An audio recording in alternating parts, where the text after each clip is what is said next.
Hi, I'm Margot Reed.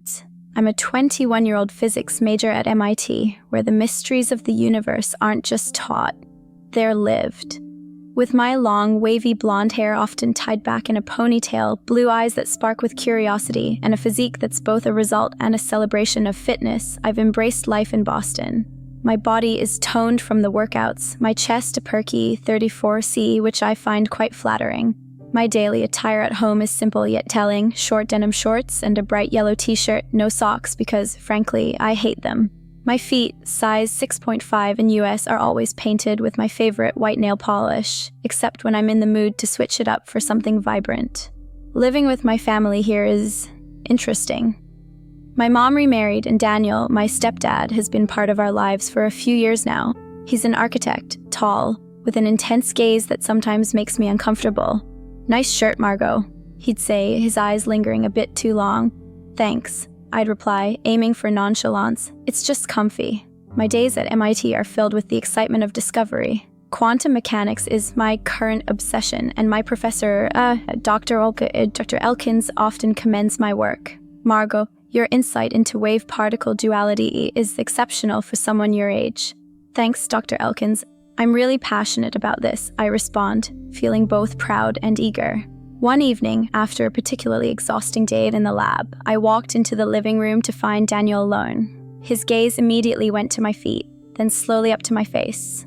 "Long day?" he inquired, his voice softer than usual. "Yeah, quantum mechanics isn't going to solve itself," I laughed, trying to lighten the mood. He smiled, but there was something in his eyes, a question or perhaps an unspoken conversation, and we talked about my day, my project, the usual things, but the air felt charged, like the static before a storm. Daniel's interest in my studies seemed genuine enough, but there was always this undercurrent of something else. He would often ask about my university life, my friends, my future plans, but his questions always seemed to circle back to me, personally. "You look like you could use a break," he suggested one day, his tone almost paternal, yet there was an edge to it. "I guess," I said, stretching my arms, feeling the fabric of my yellow t-shirt ride up slightly. His eyes followed the movement, and I quickly adjusted my shirt, feeling a mix of flattery and caution. Over time, our interactions grew more complex. Daniel would make comments about how I looked or how I must be popular at university, his compliments sometimes feeling too personal. "You're a very attractive young woman, Margot. You must have all the boys at MIT chasing after you." I laughed it off. "Oh, the physics crowd isn't exactly known for its social gatherings." He chuckled, but his laughter didn't reach his eyes. Our conversations, filled with physics, personal anecdotes, and this unspoken tension, continued. Daniel's interest in my life at MIT was both supportive and intrusive. He'd ask about my experiments, my professors, my ambitions, but always there was that look, that slight pause. That made me wonder what he was really thinking. And so, my life continued, a blend of academic pursuit and navigating the complexities of home, each day adding a new entry to my ever-growing diary of life, love, and the physics of human relationships. Time at MIT was flying by, but the evenings at home with Daniel were starting to feel more intricate, like solving a particularly complex equation. One night, after another long day of grappling with quantum mechanics, I came home feeling every muscle in my body tensing from fatigue. Daniel was in the living room, reading a book on modern architecture. "You look exhausted, Margot," he observed, his eyes scanning me from my bare, white polished toes up to my weary eyes. "I am," I sighed, dropping onto the couch beside him. "The lab was brutal today." He nodded, his gaze lingering on my feet. You have really beautiful feet. Maybe a massage would help you relax before bed." The suggestion caught me off guard, but the thought of relief was tempting. "Maybe," I conceded, feeling the tension in my arches.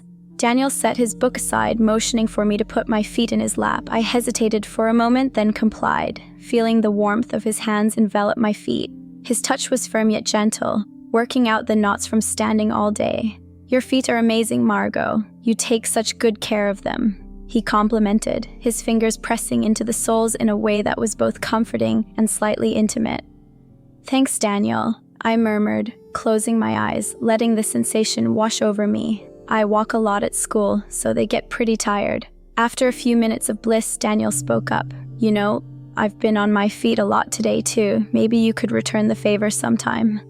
I opened my eyes, meeting his gaze. There was something in his eyes, a mix of request and expectation. I nodded, feeling an odd mix of obligation and curiosity. Sure, it's only fair. From then on, it became a bit of a routine. Each night, after we'd spent time talking about my day, my experiments, or even just the weather, Daniel would suggest we both deserved some relaxation. His hands on my feet felt like a reward for the day's hard work, and although I knew it was crossing some invisible line, I allowed it, telling myself it was just about relieving stress. One evening, after he'd finished giving me a particularly soothing massage, I sat up, ready to head to my room. But Daniel stopped me. "How about tonight, Margot? My feet could use some attention too." I paused, the room feeling suddenly smaller. "All right," I agreed, sitting back down. As I began to massage his feet, I felt the roles we were playing shift subtly. His sighs of relief were strangely intimate, creating a silent bond that was both comforting and confusing. "You have magic hands, Margot," he said, his voice soft, almost purring. "Just like your feet are magical to look at." I laughed nervously. "Thanks, I guess we both have our talents." This new arrangement, this nightly ritual, was becoming a strange dance between us, one where the steps were known, but the music was changing. And as we continued, I couldn't help but wonder where this dance would lead us, or if I even wanted to find out. The routine of nightly foot massages had become an odd fixture in our home life. Each evening, after I'd shared tales of my day at MIT, the complexities of quantum physics, or just the simple joys and frustrations of student life, Daniel and I would settle into this new tradition. "You know, I think I've come to expect this now," I confessed one night, my feet already in Daniel's lap, his hands beginning their familiar dance across my arches. "I mean, I really look forward to it. It's like it's become part of my routine, maybe too much so." Daniel chuckled, his fingers not missing a beat. "I'm glad to hear that, Margot. I enjoy it too, you know. It's relaxing for both of us." His words felt like an acknowledgement of something unspoken between us, something that was growing more complex by the day. As I massaged his feet in return, I felt the tension of the day melt away, replaced by a strange sense of intimacy I wasn't sure how to handle. "I've been thinking," I started, breaking the quiet, "about maybe going to Florida for a bit, just a getaway, you know? A break from all this academia." "Florida?" Daniel's interest peaked, his feet relaxing under my touch. "That sounds like a nice escape. What would you do there?" I smiled, imagining the warmth, the sea, and the change of pace. "Oh, just lie on the beach. Read some books that aren't about physics. Maybe swim in the ocean. It's a dream to get away from the cold here, from all these responsibilities." He nodded, his eyes on me, a soft glow in them. "You deserve it, Margot. You work so hard. Maybe one day you could take me with you, show me this dream of yours." The suggestion hung in the air, and I felt a mix of warmth and apprehension. "Maybe," I said, not committing but not dismissing the idea either. Our nightly ritual continued, becoming almost sacred in its regularity. I found myself admitting to Daniel how much I enjoyed these moments, how they were becoming something I craved, perhaps too much. "It's like an addiction," I laughed, trying to make light of it, but there was truth in my words. "I can't imagine going to bed without this now." Daniel's smile was small, understanding. "Then we'll keep doing it. I like making you feel good, Margot. It's nice to have this connection." His words, his touch, everything about these moments was building something between us, a bond that was both comforting and fraught with the potential for more. I was aware of the lines we were towing, but in the comfort of the night, with the world outside the window, dark and quiet, it was easy to pretend those lines were just part of a dream we were sharing, one where Florida's beaches were just a conversation away, and our nightly ritual was just about relaxation, not the complex web it was slowly weaving around us. The routine had settled into something comforting, almost necessary, but tonight I felt a new kind of ache, not just from the day's physical toll, but something deeper, something I couldn't quite name. "Daniel," I began, as he reached for my feet. "My feet, they really ache tonight. Maybe you could kiss them instead of just massaging. It might help."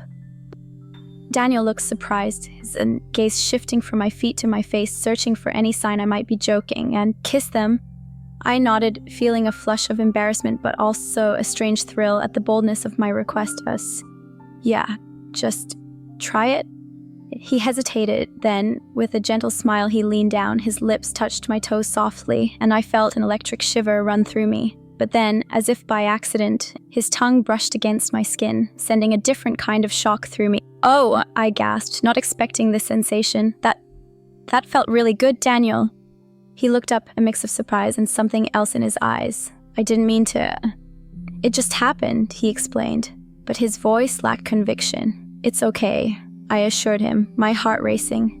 "It felt nice, actually. Maybe we should continue the massage now." Daniel nodded, returning to his task with a newfound intensity, his hands working with more care than before. Each press, each stroke felt charged now, the boundary between relaxation and something more blurring with each moment. As the massage concluded, I realized how late it had gotten, how the silence of the night had wrapped around us like a blanket. "Daniel, I'm too tired to move," I said softly, the truth in every word. "Can I just stay here tonight?" He looked at me for a long moment, then nodded, his expression unreadable. "Of course, Margot. If you're comfortable, then stay." We shifted awkwardly, making room on the couch, which was wide enough for two but felt intimate in a way I hadn't anticipated.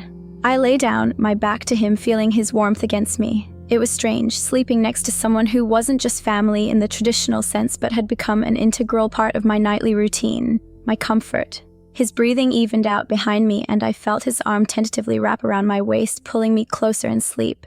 The room was dark, the only light coming from the street lamp outside, casting long shadows. I listened to his breathing, feeling a mix of comfort and confusion, the lines between what was appropriate and what felt right blurring further.